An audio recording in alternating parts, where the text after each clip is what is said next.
ప్రేమ అనే ముసుగులో యువత బలైపోతున్నారని, ఆవేశంలో చేసిన తప్పులకు జైలు పాలు అవుతున్నారని ఏపీ హోంమంత్రి అనిత అన్నారు. పోక్సో కేసులో 20% మంది నిందితులు 20 ఏళ్ల లోపు వాళ్లే ఉంటున్నారన్నారు. 18 ఏళ్ల లోపు వాళ్ళు 60% మంది ఉంటున్నారని చెప్పారు. అన్ని విద్యాలయాల్లో పోక్సో చట్టంపై అవగాహన కార్యక్రమాలు నిర్వహిస్తున్నట్లు తెలిపారు. స్వీయ క్రమశిక్షణ ఒక సబ్జెక్ట్గా పాఠాల్లో చేర్చుతామని అన్నారు. విశాఖలో నిర్వహించిన మహిళా రక్షణకు కలిసికట్టుగా అనే కార్యక్రమాన్ని హోంమంత్రి వంగలపూడి అనిత ప్రారంభించారు. అనంతరం మంత్రి మాట్లాడుతూ, ఒక హోంమంత్రిగా ఉన్నప్పటికీ తన బిడ్డలకు కూడా ట్యూషన్కు వెళ్లిన సమయంలో లైవ్ లొకేషన్ పెట్టమని చెప్తున్నానని అనిత తెలిపారు. అలాంటి పరిస్థితులు సమాజంలో నెలకొన్నాయన్నారు. రాష్ట్రంలో అన్ని ప్రాంతాల్లో మహిళా రక్షణకు కలిసికట్టుగా కార్యక్రమాన్ని నిర్వహిస్తామని స్పష్టం చేశారు. 100 సంవత్సరాల జీవితం కోసం యువత ఆలోచన చేయాలన్నారు. ప్రతి ఒక్కరూ స్వీయ నియంత్రణ అలవాటు చేసుకోవాలన్నారు. మన కోసం నిరంతరం కష్టపడుతున్న తల్లిదండ్రుల కోసం ఒక్క క్షణం ఆలోచించాలన్నారు.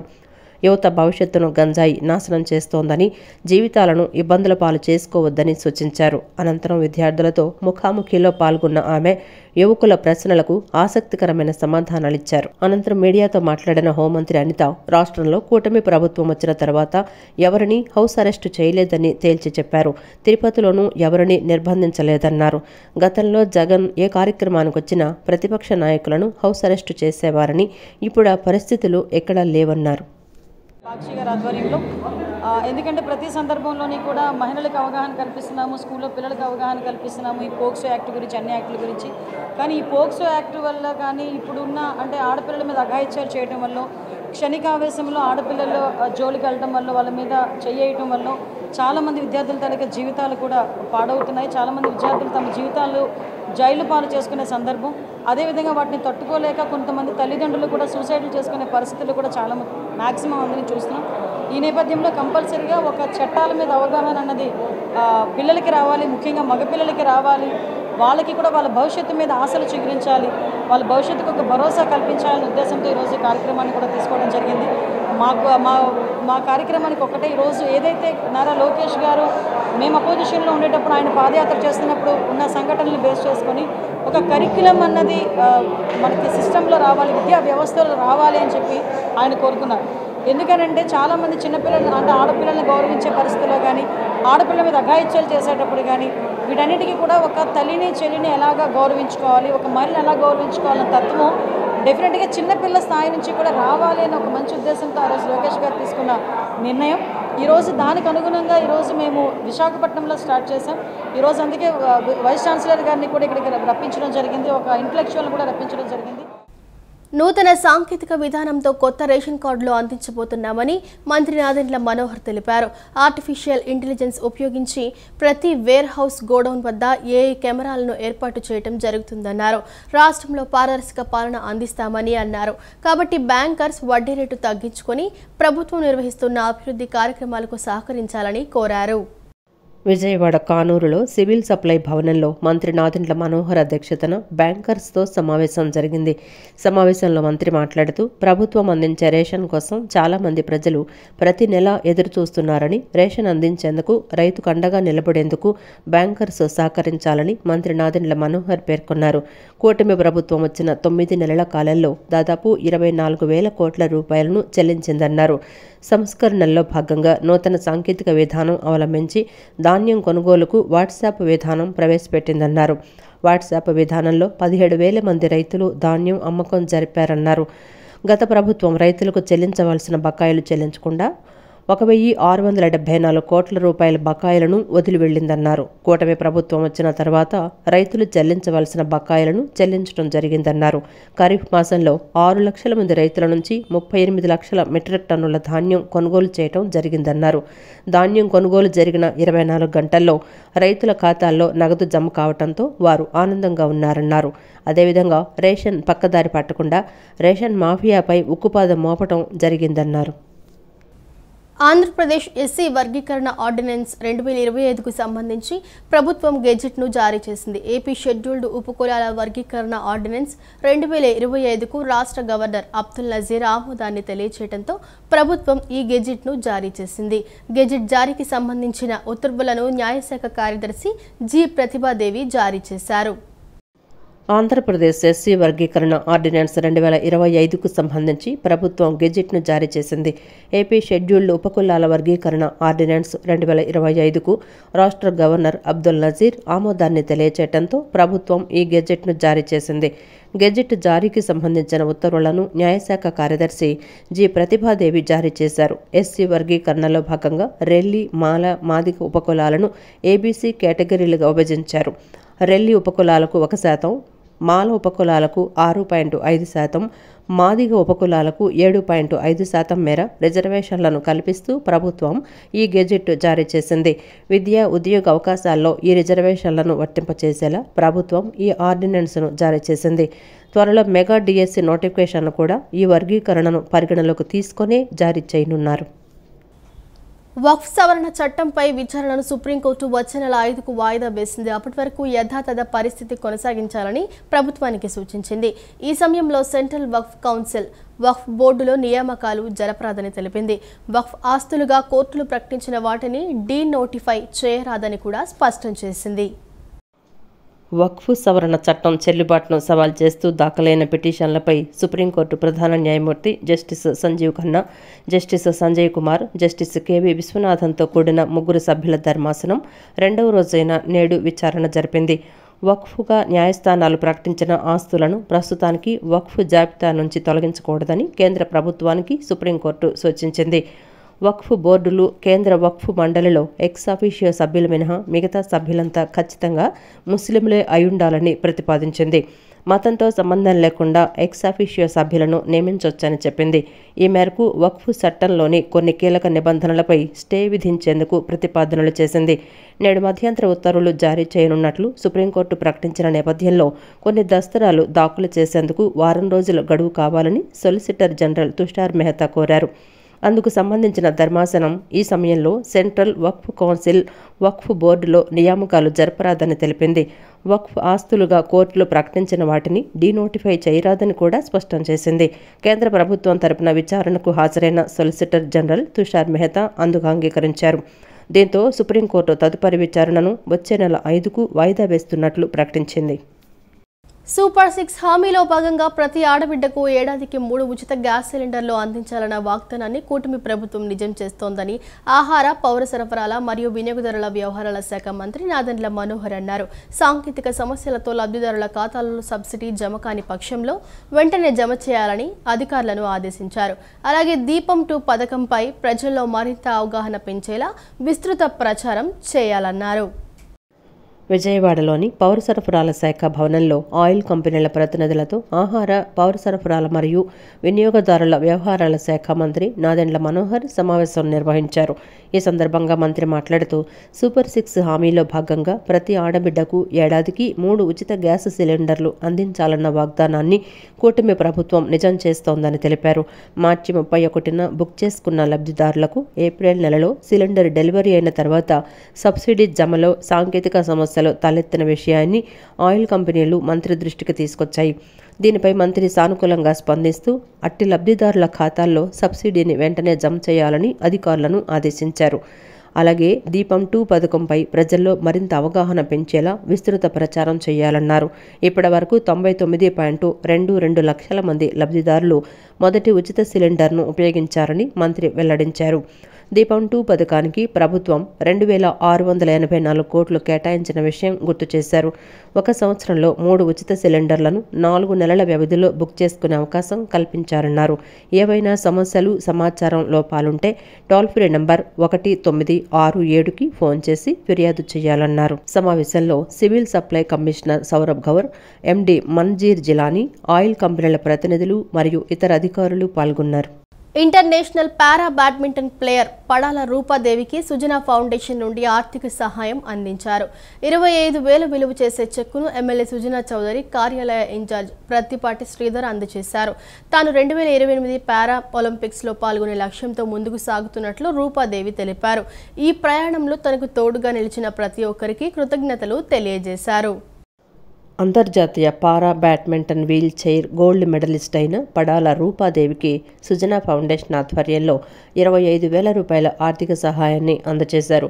భవానీపురంలోని ఎన్డీఏ కార్యాలయంలో ఈ చెక్ను కార్యాలయ ఇన్ఛార్జి ప్రతిపాటి శ్రీధర్ చేతుల మీదుగా పంపిణీ చేశారు. రూపాదేవి గతంలో అనుకోకుండా 2వ అంతస్తు నుండి కింద పడిపోవడంతో ఆమె దిగువ శరీరం పనిచేయటం ఆగిపోయింది. అయినప్పటికీ ఆమె అక్కడే ఆగిపోకుండా స్పోర్ట్స్లో ముందుకు సాగారు. బ్యాడ్మింటన్లో ప్రాక్టీస్ చేస్తూ జపాన్, థాయిలాండ్, ఇండోనేషియా వంటి దేశాల్లో అంతర్జాతీయ స్థాయిలో పోటీల్లో పాల్గొని గోల్డ్ మెడల్స్ గెలుచుకున్నారు. ఈ సందర్భంగా పడాల రూపాదేవి మాట్లాడుతూ తనను ఆర్థికంగా ఆదుకున్న ఎమ్మెల్యే సుజనా చౌదరికి అలాగే సుజనా ఫౌండేషన్కు హృదయపూర్వకంగా ధన్యవాదాలు తెలియజేస్తున్నట్లు తెలిపారు. స్పోర్ట్స్ మరియు స్టడీస్ రెండింటినీ ఆర్థికంగా నిర్వహించడంలో కష్టం ఎదురవడంతో ఎమ్మెల్యేను కలవగా వారు సుజనా ఫౌండేషన్ ద్వారా సహాయం అందించడం ఎంతో ఆనందంగా ఉందన్నారు. తాను 2028 పారా ఒలింపిక్స్లో పాల్గొనే లక్ష్యంతో ముందుకు సాగుతున్నట్లు రూపాదేవి తెలిపారు. ఈ ప్రయాణంలో తనకు తోడుగా నిలిచిన ప్రతి ఒక్కరికి ధన్యవాదాలు తెలిపారు. నా పేరు పడాల రూపాదేవి. నేను international wheel chair para badminton player. So నాకు 6 years బ్యాక్ ఇలా ఇంజురీ జరగడం జరిగింది. 2019లో ఇక్కడ విజయవాడలోనే అనుకోకుండా 2nd floor నుండి పడిపోయి నా స్పైనల్ కార్డ్ ఇంజురీ అయింది. సో అప్పటి నుండి ఇంకా లవర్ బోర్డ్ ఇంకా పనిచేయదు. బట్ 2 years మళ్ళీ నడుస్తానేమో అని చెప్పి నేను చాలా చోట్ల ట్రై చేసి డాక్టర్స్ ఇంకా ఫైనల్లీ నువ్వు నడవు అని చెప్పేసరికి సరే ఇంకా వీల్ చైర్లోనే నేను ఏదో ఒకటి సాధించాలి అనే దాంతో నేను వీల్ చైర్ బ్యాడ్మింటన్ అని చెప్పి నేను స్పోర్ట్స్ కెరీర్ స్టార్ట్ చేశాను. సో 3 years బ్యాక్ నుండి నేను పారా బ్యాడ్మింటన్ ఆడుతూ ఉన్నా. సో 2023లో నేషనల్స్లో గోల్డ్ మెడల్, సిల్వర్ మెడల్ అయింది. దాని తర్వాత ఇంకా ఇంటర్నేషనల్స్లో కూడా చాలా కంట్రీస్ వెళ్ళి గోల్డ్ మెడల్స్ గెలుచుకున్నాను. సో ఇప్పుడు ప్రజెంట్ నేను 2028 ఒలింపిక్స్ కోసం నేను ప్రాక్టీస్ చేస్తున్నాను. 2028 ఒలింపిక్స్ పారా ఒలింపిక్స్కి సెలెక్ట్ అవ్వాలి అంటే దాని వరల్డ్ ర్యాంకింగ్ 10 లోపు ఉండాలి. సో ఇలా ర్యాంకింగ్ 10 లోపు వచ్చే వరకు ప్రజెంట్ ప్రాక్టీస్ అవుతూ ఉన్నాను.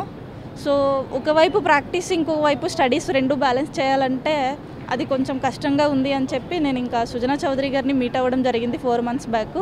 సరే అని చెప్పి సుజనా చౌదరి గారికి కూడా మన ఫౌండేషన్ నుండి నీకు సపోర్ట్ చేస్తాం మంత్లీ, నీకు జాబ్ వచ్చే వరకు, నీ గోల్ రీచ్ అయ్యే వరకు అని చెప్పి ఆయన కూడా చెప్పడం జరిగింది. సో అప్పటి నుండి ఇంకా శ్రీధర్ గారిని ఫాలోఅప్ చేస్తూ శ్రీధర్ గారు ఫైనల్లీ ఈరోజు నీకు ఇలా చెక్ అందిస్తాము రమ్మని చెప్తే నేను సుజనా చౌదరి గారి ఆఫీస్కి వచ్చాను.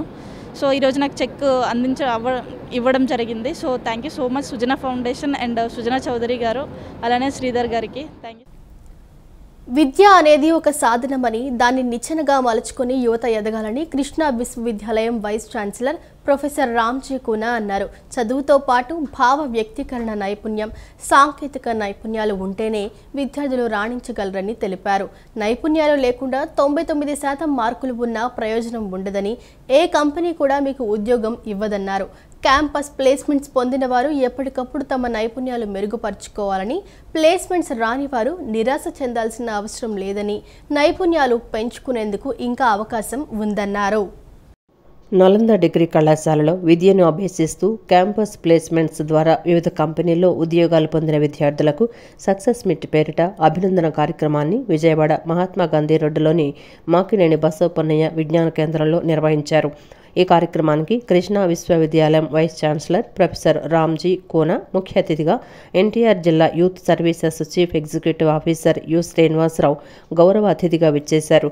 వివిధ కంపెనీల్లో ఉద్యోగాలు పొందిన విద్యార్థులకు మెడల్స్ అందజేసి అభినందించారు. ఈ సందర్భంగా వీసీ రామ్జీ కూనా మాట్లాడుతూ, పూర్వం భారతదేశంలో నలంద, తక్షశిల ప్రపంచ స్థాయి విద్యా సంస్థలు ఉండేవని, ప్రపంచానికే విద్యను అందించాయని తెలిపారు.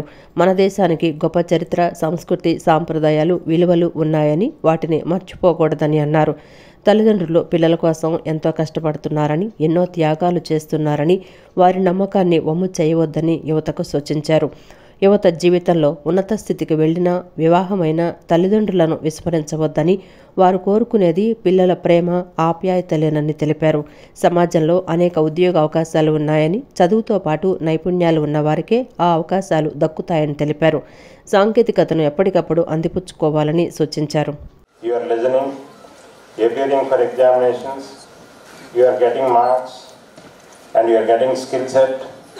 And appearing exams as well as the job and the placements, you are getting these all achievements. This is over.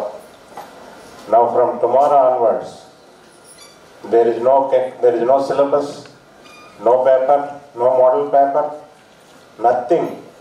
You have to prepare your model paper, you have to prepare your syllabus, you have to prepare your action plan. The market is very dynamic nature.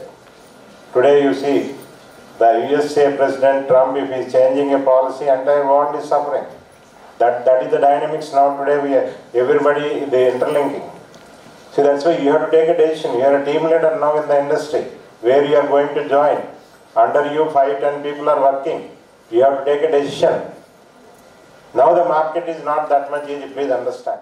అనంతరం ఎన్టీఆర్ జిల్లా youth services chief executive officer U Srinivasarao మాట్లాడుతూ భారతదేశానికి ఉన్న అతి ముఖ్యమైన వనరు యువతని, దేశాభివృద్ధిలో యువత పాత్ర ఎంతో కీలకమని చెప్పారు. భారత యువత శక్తి సామర్థ్యాలను ప్రపంచ దేశాలన్నీ ఉపయోగించుకుంటున్నాయని తెలిపారు. మరి డిగ్రీల్లోనూ వాళ్ళకి మంచి శిక్షణ ఇచ్చి మంచి ఫ్యాకల్టీని పెట్టి మరి 374 మంది 2 లక్షల ప్యాకేజీ నుంచి 11 లక్షల ప్యాకేజీ వరకు కూడా జాబ్స్ ఇప్పించడం అనేది వివిధ సంస్థలని ఆహ్వానించి మరి వారికి మరి విద్యార్థులకి వారికి ఉన్నటువంటి స్కిల్ను బట్టి వారికి రకరకాల జాబ్స్ మరి వచ్చేటట్టు చేయటం అనేది సామాన్యమైనటువంటి విషయం కాదు. మొన్న ఈ మధ్య మేము విజయ ఇన్స్టిట్యూట్ ఆఫ్ టెక్నాలజీలో నేను ఇట్లాగే గెస్ట్గా వెళ్ళాను. ఆ గెస్ట్గా వెళ్ళినప్పుడు కూడాను అక్కడ ప్రిన్సిపాల్ గారు కూడా చాలా స్టాల్స్ పెట్టారు. వారు కూడా చాలా ప్లేస్మెంట్స్ ఇచ్చారు. ఎస్పెషల్లీ ఉమెన్కి వాళ్ళు ప్రత్యేకంగా జాబ్ మేళా కండక్ట్ చేయడం అనేది జరిగింది. మరి డిగ్రీ కాలేజీల్లో ఇంతమందికి మరి జాబ్స్ ఇవ్వటం అనేది నేను బహుశా ఫస్ట్ టైం నేను చూస్తున్నాను. నగరపాలక సంస్థతో పాటు రాజకీయ నాయకులు స్వచ్ఛంద సంస్థలు ముందుకు వచ్చి విజయవాడ నగరంలో చలివేంద్రాలు ఏర్పాటు చేయాలని సిపిఐ నగర కార్యదర్శి జి కోటేశ్వరరావు కోరారు. ఎండ తీవ్రత పెరుగుతున్న దృష్ట్యా మధ్యాహ్న సమయాలలో ప్రజలు బయటకు రావద్దని సూచించారు. కేబిఎన్ కళాశాల ఎదురుగా కమ్యూనిస్టు పార్టీ నాయకులు కామ్రేడ్ గుడేల శేషు జ్ఞాపకార్థం వారి కుమారులు ఏర్పాటు చేసిన మజ్జిగ చలివేంద్రాన్ని సిపిఐ నగర కార్యదర్శి కోటేశ్వరరావు ప్రారంభించారు. ఈ సందర్భంగా పాదచారులకు మజ్జిగ పంపిణీ చేశారు. అనంతరం కోటేశ్వరరావు మాట్లాడుతూ కామ్రేడ్ గుడేల శేషు 1 టౌన్ ప్రాంత ప్రజలకు సుపరిచితులని, విద్యార్థి సంఘ నాయకుడిగా సిపిఐ పార్టీ 5వ డివిజన్ అధ్యక్షులుగా ప్రజా సమస్యలపై అనేక పోరాటాలు చేశారని గుర్తు చేశారు. ఆయన జ్ఞాపకార్థం వేసవిలో మజ్జిగ చలివేంద్రం ఏర్పాటు చేయడం అభినందనీయమన్నారు. విజయవాడ నగరంలో ఎండలు పెరిగాయని, మధ్యాహ్న సమయాలలో ప్రజలు బయటకు రాకపోవటమే మంచిదని సూచించారు.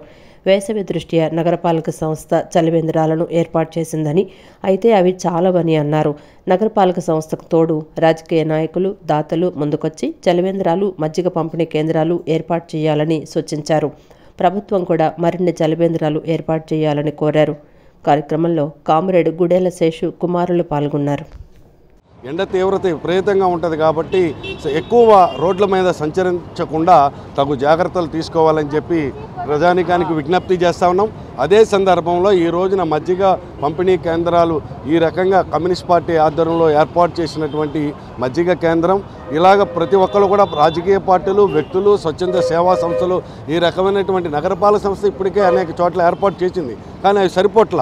కాబట్టి ఎండ తీవ్రత దృష్ట్యా ప్రజలకి దాహార్తిని తీర్చేటటువంటి దానికోసం చలివేంద్రాలు, మజ్జిగ కేంద్రాలు ఎక్కువ ఏర్పాటు చేయటం అనేటటువంటిది అవసరం. దాని దృష్ట్యా ఆ వైపుగా దాతలు ముందుకు రావాలి, ప్రభుత్వం కూడా ముందుకు వచ్చి మరింత చలివేంద్రాలు ఏర్పాటు చేయాలని చెప్పి సిపిఐగా కోరుతా ఉన్నాం.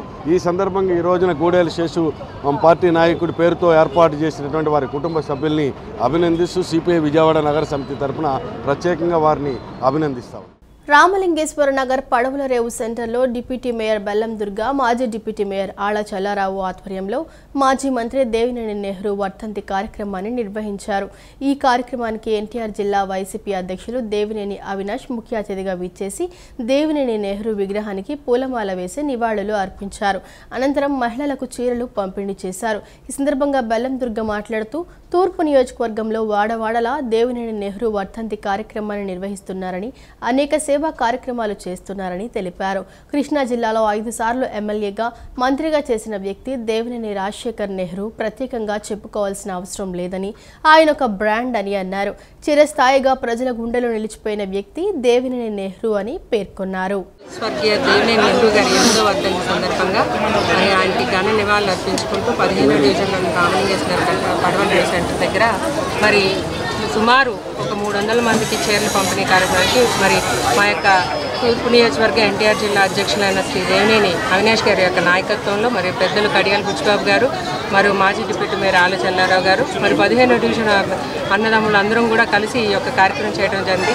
ఇక్కడే కాదు, తూర్పు నియోజకవర్గంలో ప్రతి డివిజన్లో కూడా చీరల కార్యక్రమం, పళ్ళ కార్యక్రమం, అన్నదానాలు, ఎన్నో కార్యక్రమాలు ఈరోజు మరి ఆయనకి ఘన నివాళులు అర్పించుకుంటూ ఈరోజు ఆయన స్మరించుకుంటూ చేయడం జరిగింది. కృష్ణా జిల్లాలో 5 సార్లు ఎమ్మెల్యేగా మరి మంత్రివర్యులుగా చేసిన మరి దేవినేని నెహ్రూ గారి గురించి ప్రత్యేకంగా మనం చెప్పుకోవాల్సిన అదొక బ్రాండ్గా ఫీల్ అయ్యే రోజు ఇప్పటికీ కూడా చిరస్థాయిగా ఉండిపోయే నాయకుడు ఎవరైనా ఉన్నారంటే అది నెహ్రూ గారు.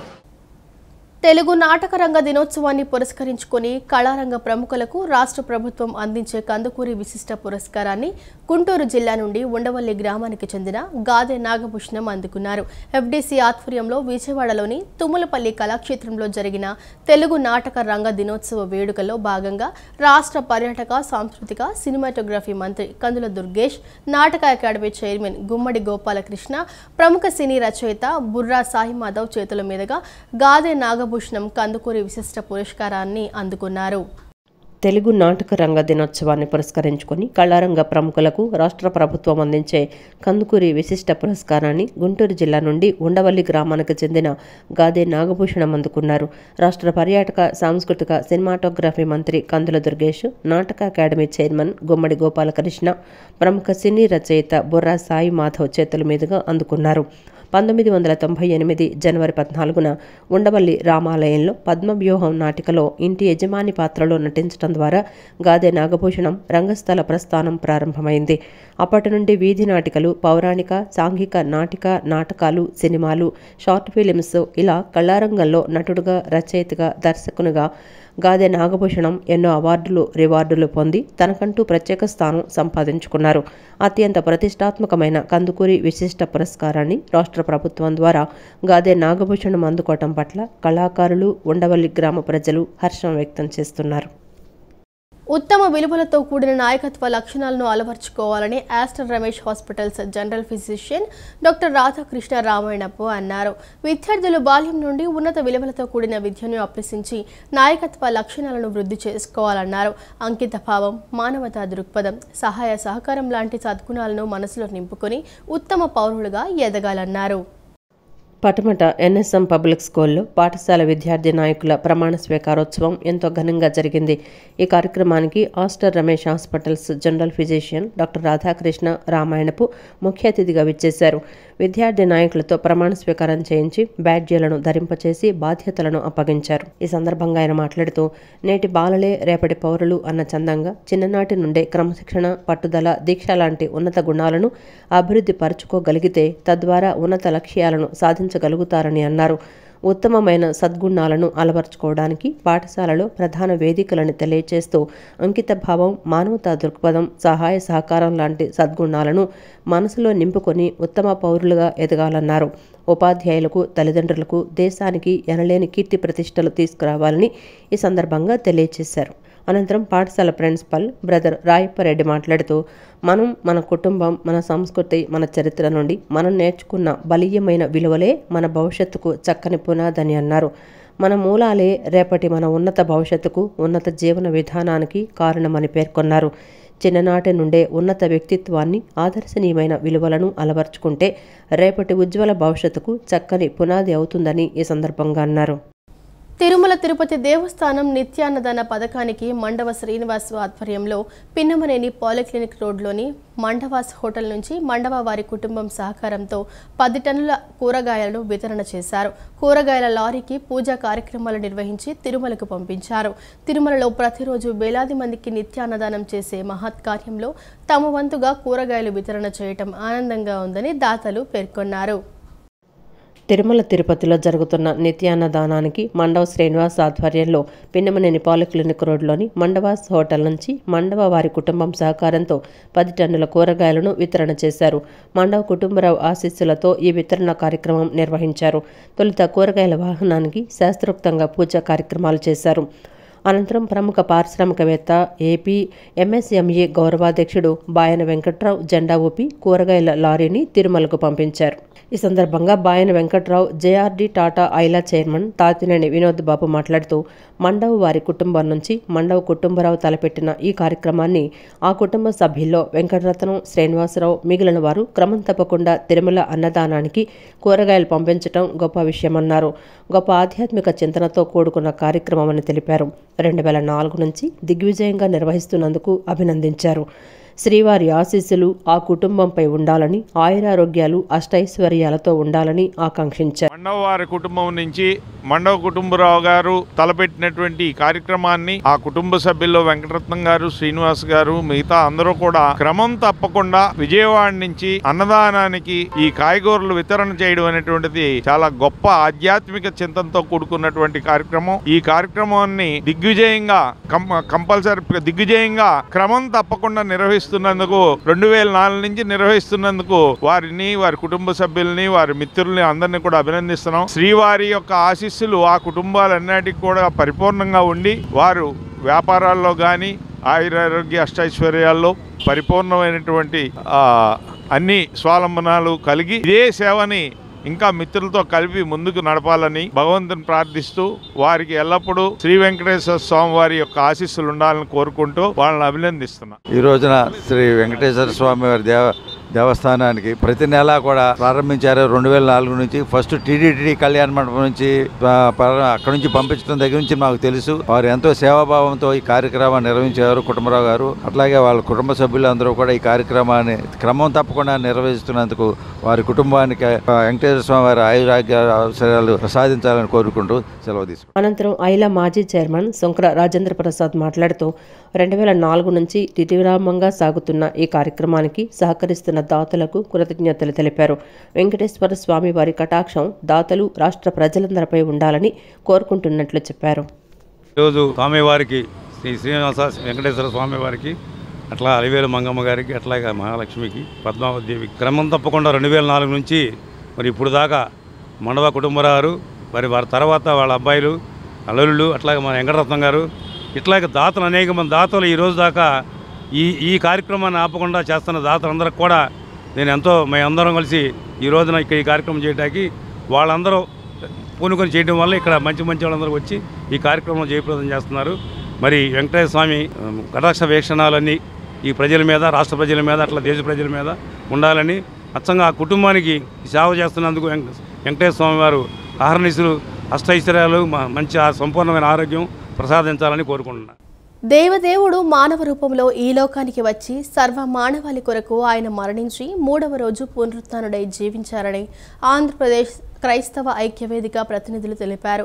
యేసుక్రీస్తు ప్రకటించిన సువార్తను సర్వ మానవాళికి తెలియజేసేందుకు ఈ నెల 19వ తేదీ శనివారం రన్ ఫర్ జీసస్ నిర్వహిస్తున్నట్లు పేర్కొన్నారు. నగరంలోని గాంధీనగర్ ప్రెస్ క్లబ్ నందు ఆంధ్రప్రదేశ్ క్రైస్తవ ఐక్యవేదిక ఆధ్వర్యంలో రన్ ఫర్ జీసస్ కార్యక్రమం గురించి పాస్టర్లు, క్రైస్తవ నాయకులు కలిసి విలేకరుల సమావేశాన్ని నిర్వహించారు. శనివారం రోజు అనగా గుడ్ ఫ్రైడే తర్వాత రోజు ఉదయం అన్ని క్రైస్తవ సంఘాల సభ్యులు కలిసి బెయిన్ సర్కిల్ కెథడ్రల్ నుంచి 5వ రోడ్డు సిఎస్ఐ చర్చి వరకు రన్ ఫర్ జీసస్ నిర్వహిస్తున్నామని తెలిపారు. ఈ రన్లో నగరంలోని క్రైస్తవ సంఘాలు ప్రతినిధులు, దైవజనులు భారీ ఎత్తున పాల్గొంటారని తెలిపారు. యేసుక్రీస్తు ప్రకటించిన సువార్తను సర్వ మానవాళికి తెలిపేందుకు ఈ నెల 19వ తేదీ శనివారం ఉదయం 6 గంటలకు రన్ ఫర్ జీసస్ నిర్వహిస్తున్నట్లు పేర్కొన్నారు. దేవాది దేవుడు మానవ రూపంలో ఈ లోకానికొచ్చి సర్వ మానవాళి కొరకు ఆయన మరణించి 3వ రోజు పునరుద్ధానుడై జీవించారని ఆంధ్రప్రదేశ్ క్రైస్తవ ఐక్యవేదిక ప్రతినిధులు తెలిపారు. దైవం మానవ రూపంలో ఉన్నారని చెప్పడానికి యేసుక్రీస్తును చూస్తే సరిపోతుందన్నారు. ప్రజల రక్షణ కొరకు యేసుక్రీస్తు పునరుద్ధానుడైన విషయాన్ని ప్రజలకు తెలిపేందుకు రన్ ఫర్ జీసస్ నిర్వహిస్తున్నామని తెలియజేశారు. క్రైస్తవులతో పాటు ఇతరులు ఈ రన్లో పాల్గొని దైవాశీస్సులు పొందాలని క్రైస్తవ సంఘాల ప్రతినిధులు కోరారు. ప్రతి ఒక్కరూ ఈ ర్యాలీలో పాల్గొనాలని కోరడం జరుగుతూ ఉంది. ఈ కార్యక్రమంలో ఆర్సీఎం బిషప్లు, అదేవిధంగా సిఎస్ఐ బిషప్లు, మన బాప్టిస్ట్ సంఘాల పాస్టర్ గారులు, అలాగే రాజకీయ మన క్రైస్తవ లీడర్స్, మన డిప్యూటీ మేయర్ గారు గ్రెట్న్ గారు, అదేవిధంగా సంఘ పెద్దలు ఏదైతే ఉన్నారో ప్రతి ఒక్కరు పాల్గొంటారు. ఈ కార్యక్రమాన్ని అందరూ పాల్గొని యేసుక్రీస్తు యొక్క సువార్త ఏదైతే ప్రకటించాలనుకున్నారో అదంతా సర్వ సమాజానికి తెలిసే విధంగా ప్రకటించాలని కోరుతా ఉన్నాం. పాస్టర్లు, నాయకులు అందరూ కూడా మేము పాల్గొంటున్నాం. అలాగే విజయవాడలో ఉన్నటువంటి అన్ని క్రైస్తవ సంఘాలు, సంఘ నాయకులు, అలాగే మమ్మల్ని ప్రేమిస్తున్నటువంటి సమాజంలో ఉన్న పెద్దలు కూడా సహకరిస్తూ ఈ కార్యక్రమం జయప్రదం చేస్తారు. మరి మీరు కూడా సహకరించాలని ప్రత్యేకంగా పాత్రికేయ మిత్రులకి కోరుకుంటూ చేరిన పెద్దలందరికీ, సేవకులకి అందరికీ మా బ్యాప్టిస్ట్ సంఘాల తరఫున వందనాలు తెలియపరుస్తూ ఉన్నాను. మరి రేపు అనగా ఎల్లుండి ఏప్రిల్ 19వ తారీఖు శనివారం రన్ ఫర్ జీసస్ కార్యక్రమాన్ని మరి ప్రారంభించబోతూ ఉన్నారు. దానిలో ఉదయం 6 గంటలకి మరి ఆర్ఎస్ఎం చర్చ్ బెంచ్ సర్కిల్ దగ్గర ఉన్నటువంటి ఆర్ఎస్ఎం చర్చ్లో బిగిన్ అవుతుంది. మరి సిఎస్ఐ చర్చ్ సెయింట్ బేసిలికా సిఎస్ఐ చర్చ్లో ముగించబడుతుంది. కాబట్టి ప్రతి ఒక్కరూ కూడా ఈ రన్ ఫర్ జీసస్లో పాల్గొని దైవ ఆశీస్సులు పొందవలసిందిగా కోరుచున్నాం. అదే రీతిగా దీనిలో ఆర్ఎస్ఎం చర్చెస్ వారు, బ్యాప్టిస్ట్ చర్చెస్ వారు, లోదరన్ చర్చెస్ వారు, సిఎస్ఐ చర్చెస్ వారు, సాల్వేషన్ ఆఫ్ ఆర్మీ చర్చెస్ వారు కూడా పాల్గొంటారు. ఈ వార్తలు ఇంతటితో సమాప్తం. నమస్కారం.